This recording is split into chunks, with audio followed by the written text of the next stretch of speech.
Peut-on imaginer qu'un Sénégalais qui, au péril de sa vie, a sauvé 600 personnes d'une mort certaine, soit célébré en héros au Rwanda, mais reste totalement inconnu dans son propre pays? C'est pourtant le cas de Mbaye Diagne, un capitaine au grand cœur et au courage exceptionnel qui devrait faire la fierté de tout le Sénégal. Laissez-moi vous raconter son incroyable histoire. Et pour tous les fans de football, on ne parle pas de Mbaye Diagne, le buteur des Lions de la Teranga, même si le Mbaye Diagne dont nous allons parler mériterait de connaître la même célébrité. Yacine Mar Diop est une femme déchirée. Son mari, le casque bleu Mbaye Diagne, son amour et son héros, doit quitter leurs 12 banlieues de Dakar pour partir loin, si loin d'elle. Elle l'aime son mari, celui qui la fait rire tout le temps, qui la gâte, qui ferait tout pour elle. Ce jour-là, il avait tout acheté au marché, pour préparer un bon dîner. Il était encore plus souriant que d'habitude. Puis il a dit qu'il était temps de partir vers l'aéroport. Yacine, au bord des larmes, veut l'accompagner, mais Mbaye répond « Non madame, tu restes ici », avant de quitter la maison sans se retourner. C'est le dernier souvenir que cette femme malheureuse gardera de son mari héroïque. Nous sommes en 1994.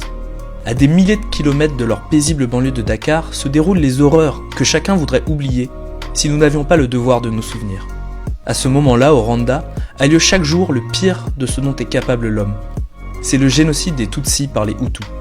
La guerre civile, commencée en 1990, dégénère sérieusement lorsqu'en avril 1994, le président rwandais, issu de l'ethnie des Hutus, est assassiné par un missile qui abat son avion. C'est alors le début d'une extermination méthodique des membres de la communauté Tutsi par les extrémistes Hutus, qui fera au total plus de 800 000 victimes.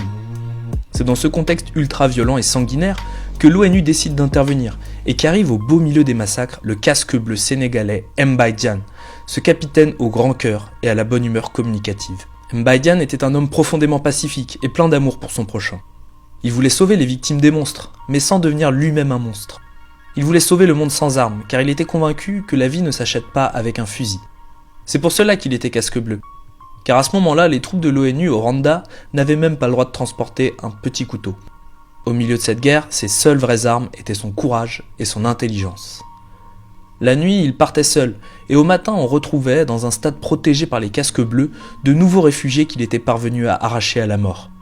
Il organisait des échanges de prisonniers entre le camp gouvernemental et le camp rebelle, tout en menant des opérations hasardeuses de sauvetage, souvent de sa propre initiative. Bien sûr, il respectait sa hiérarchie, mais n'hésitait jamais à dépasser les ordres pour sauver une vie de plus. Bien que musulman très pratiquant, il transportait toujours de l'alcool avec lui, pour échanger quelques bouteilles contre la vie d'un innocent. Il était un négociateur hors pair, et parvenait toujours à sortir les victimes civiles des situations les plus complexes. Un coup d'éclat participera particulièrement à la légende de ce héros.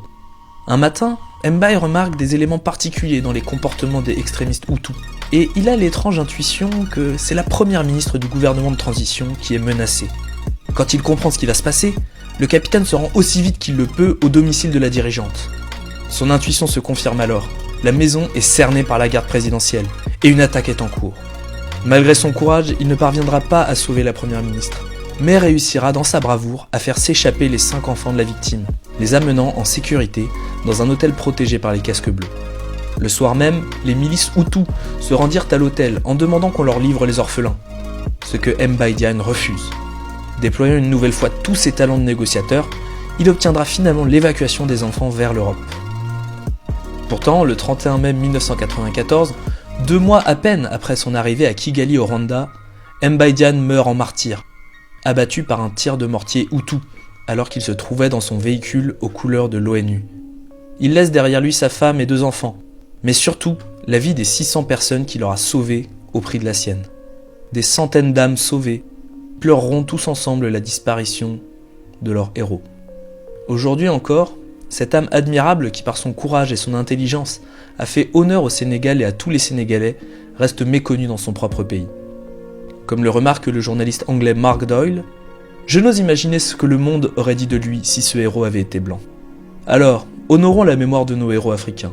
Partagez cette vidéo et racontez-nous en commentaire l'histoire d'autres héros africains méconnus. A bientôt sur Ekima News, on est ensemble.